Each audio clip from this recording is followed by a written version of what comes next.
Your Excellency, President of the French Republic, Excellencies, Heads of State and Government, Dr. Tedros Ghebreyesus, Director General of the World Health Organization, Mr. Ku Dong-yu, Director General of the Food and Agricultural Organization, and let me just say, distinguished delegates, ladies and gentlemen, to the government of the French Republic for convening this important summit here in Lyon, and to the quadripartite organizations for their continued leadership in advancing the One Health agenda globally.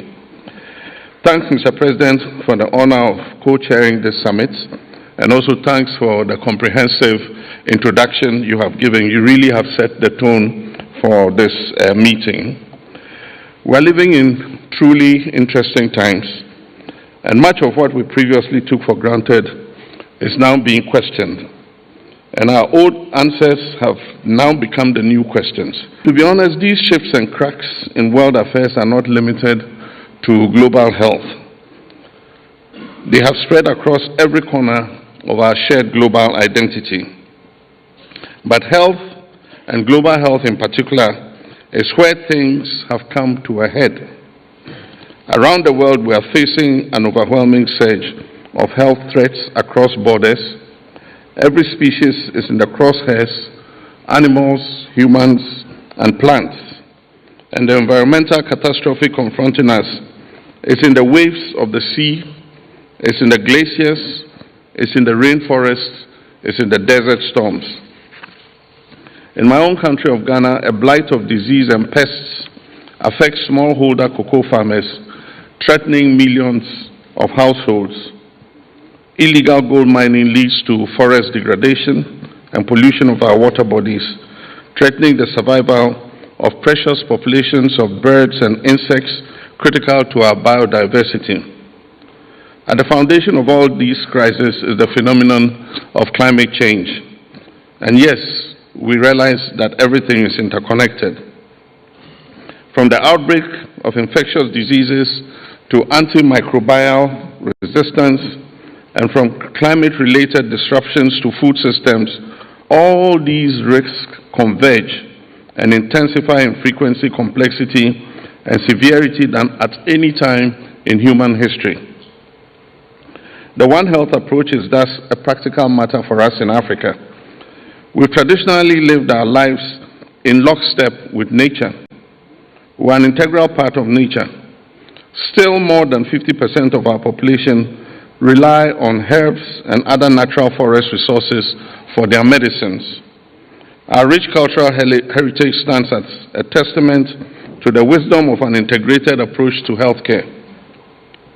Long before the coinage of One Health innovations, our ancestors had over the centuries mastered the use of plant-based therapies for animal healing, which in turn protected human health. In Africa, our lived experience leads us to accept without question that human survival, animal well-being, and plant health and environmental care form a single interconnected system. This system also integrates prevention, early detection, and swift response into a comprehensive whole that improves downstream medical care. We understand that our national development is rooted in resilient ecosystems and a strong public health system. Since the dawn of African civilization, from Songhai to Great Zimbabwe, from Timbuktu to Axum, and to ancient Egypt, traditional knowledge incorporated systems for diagnosing and treating chronic ailments, for dealing with plagues and pests, and even the practice of terrace farming. This knowledge has always been with us.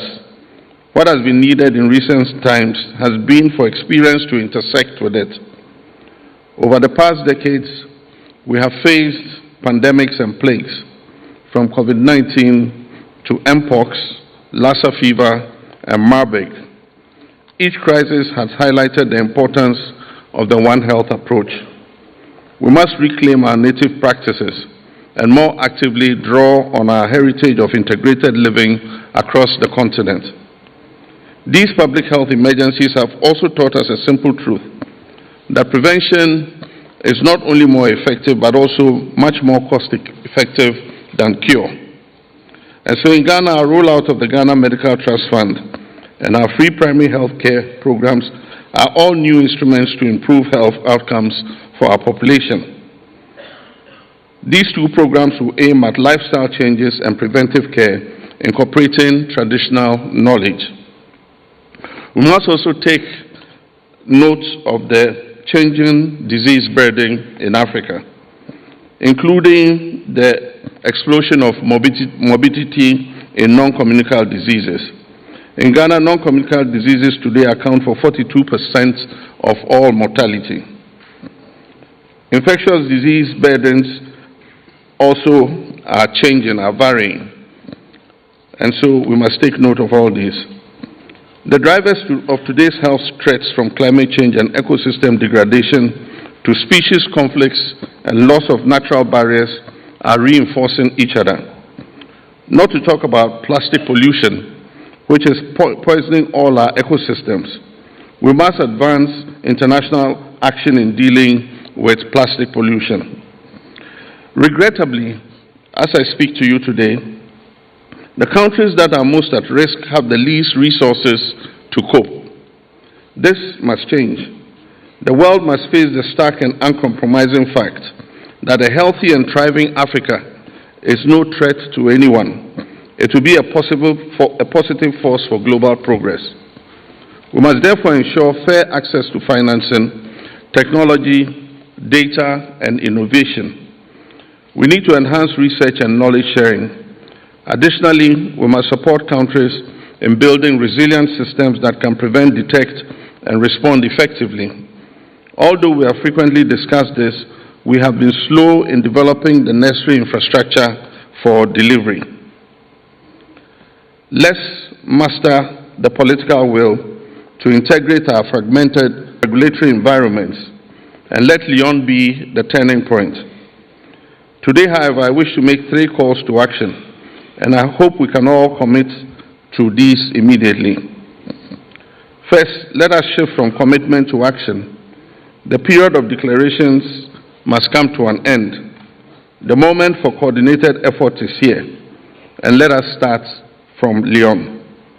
Let us connect our One Health strategies for our national development agendas to a new global framework for public health. The international security agenda must fully adopt this approach as a key element of sustainable development worldwide. And thirdly, let us concentrate on building a new preventive shield and an intelligent radar system at its source.